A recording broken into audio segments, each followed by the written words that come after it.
ladies and mental Jen, and welcome to yet another Is It Worth the Gold video. Damn, Wargaming's been printing these premium tanks out a lot recently.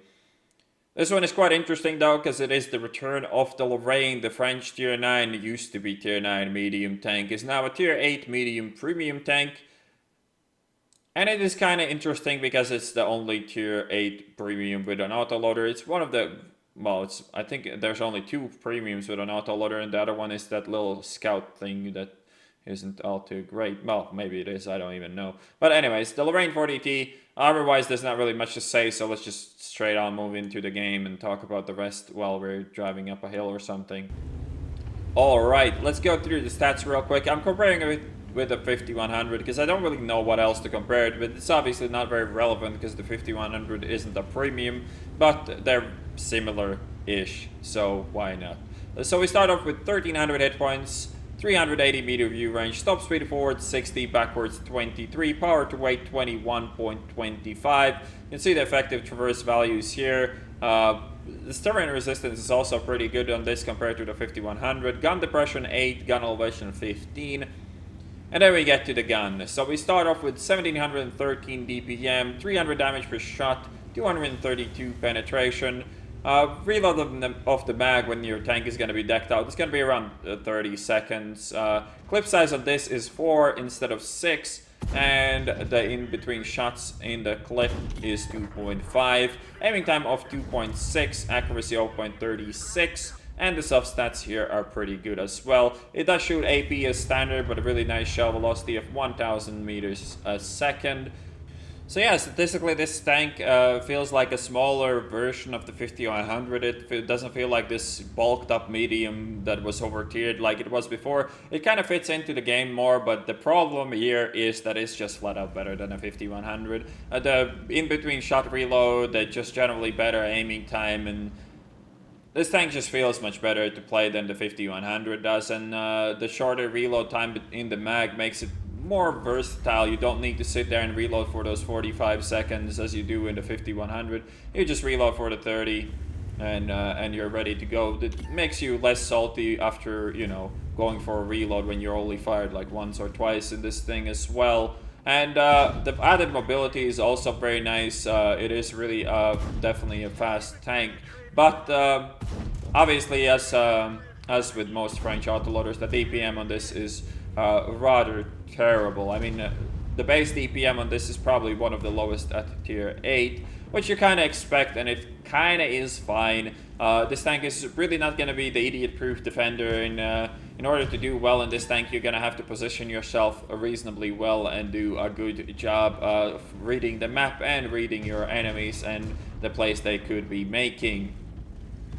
The tank's gold price is 10,700, which is gonna put it among the rest pretty much of the tier 8 mediums. But now we're loaded and we're ready to push up. Nobody's really, well, as far as I know, nobody's really behind these 3 guys, so we should be able to unload a nice mag here. We start off by shooting a light tank, and then we cannot find the gun depression in time, so we waste a bit of time here. The gun depression of 8 is really nice on this as well in comparison to the 5100's 6.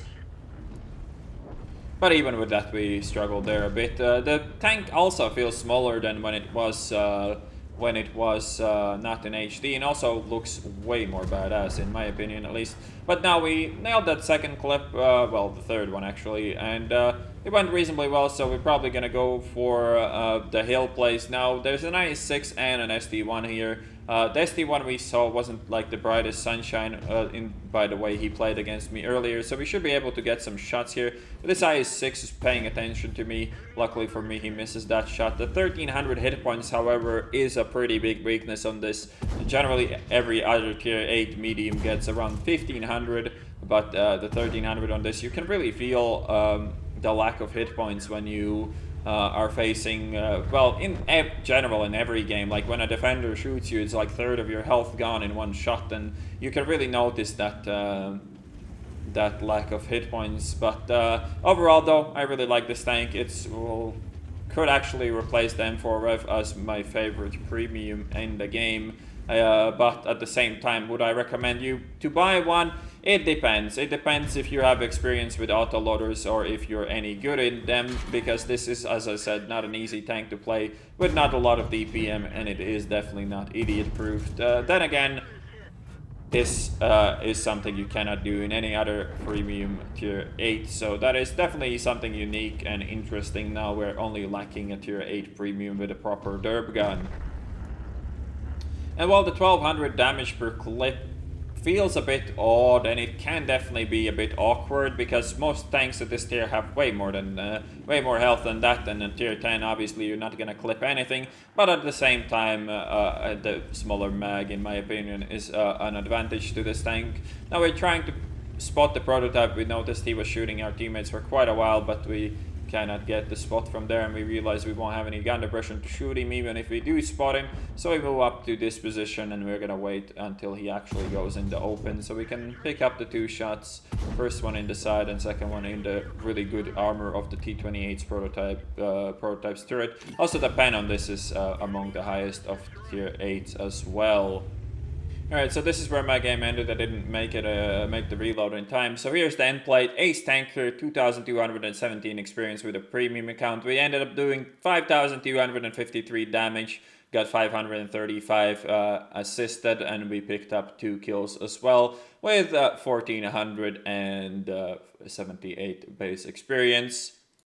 Alright, is the Lorraine 40T worth the gold? Well, first of all, if you have 2 premiums already, no, don't give Wargaming money. If you don't have 2 premiums already, is this thing a reasonable purchase? Yes. Does it like beat out like Patriot and Defender and stuff like that? Probably not. I mean, it's still pretty damn powerful, and it prints credits quite well as well. And it is a bit more fun to play than most other tier 8 premiums. Also added some screenshots here from some other games, just so you guys can see how much money you can expect to make in this. And I hope you enjoyed this review, and I'll see you guys on the next one.